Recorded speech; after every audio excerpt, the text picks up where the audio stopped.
The NASCAR Cup Series features different racetracks throughout the season, but high-speed Daytona and Talladega are firm fan favorites with restrictor plate racing leading to drafting, wrecking, and constant surprises.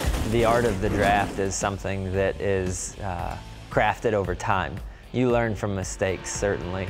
And, you know, I think you learn from studying and watching film and really diving into what other cars are doing, where are they picking up the draft, are they side drafting a different way than what I'm doing, are they running directly behind or offset, and all of those things matter, and so you pay attention to all those things. You're constantly learning. Super speedway racing, it's all about the draft, and there's a couple seconds a lap and just being in that draft. So I don't know who you can trust. I don't think you can trust anybody, even your teammates. You know, we're all there to win, and that's understandable, but you know, it's all about just learning that draft. I think as you know, the guys come in as a rookie, you have to learn, you know, what's right and what's wrong.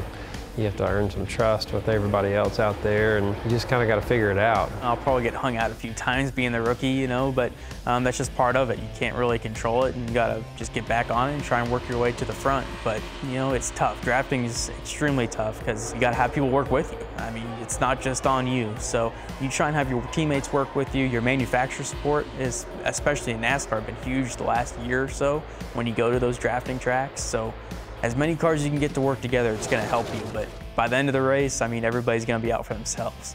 Teammates, Stewart-Haas, Kevin, Aric, and now Cole Custer, those are your trustworthy allies. And then only at Daytona and Talladega, a guy with that blue oval on the hood and a Mustang, they're your allies too.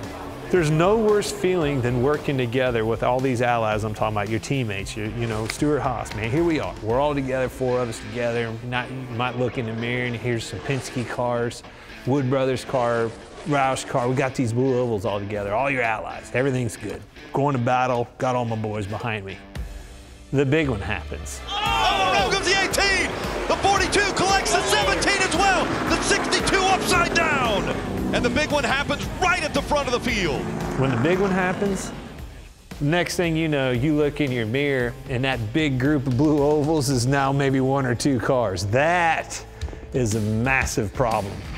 Nobody means to cause the big one, but when 40 cars are sharing air just inches apart at 200 miles per hour, mistakes are inevitable. When they start getting a little bit over-aggressive, or they start forcing the issue or putting their car in some pretty tough spots and tough situations, you're like, oh man, they're gonna cause a big wreck. And so a lot of times when I see that, if I'm in the middle or not in a position that I feel comfortable in, I'll bail out and ride in the back, let everything kind of settle down, or see if they do wreck and be prepared for that. We've tried it every which way. We've had fast cars and got wrecked running up front, and we've got wrecked running in the back, and we just seem to get caught up in somebody else's mess all the time, and it's part of speedway racing. You know, when it's your day, it's your day, and you know, our goal is to take the fastest car to the racetrack and do a good job. That's all we can control, and the stuff that we can't control, we can't hang our heads on. So, you know, we just got to stay focused on our part and go down there and try to win. Coming out of the draft to overtake isn't easy, but it is essential because there can only be one winner. In your mind, you have to be able to pick up the tendencies of the guy in front of you, and you know, you have to know where your spot is in order to make the pass. The easiest way to get around them is to stalk them aggressively enough to force them into a mistake. You know, the creative way to do it is to, you know, stalk them into being able to take advantage of where you think your car is better and make that move happen. You never really know when the right moment is. You make it when you think is the right moment, and then you find out when the checker flag falls if you made the right move or not. Almirola to the lead. Aric Almirola is going to win at Talladega. And if you did, you know, you're a hero and you win.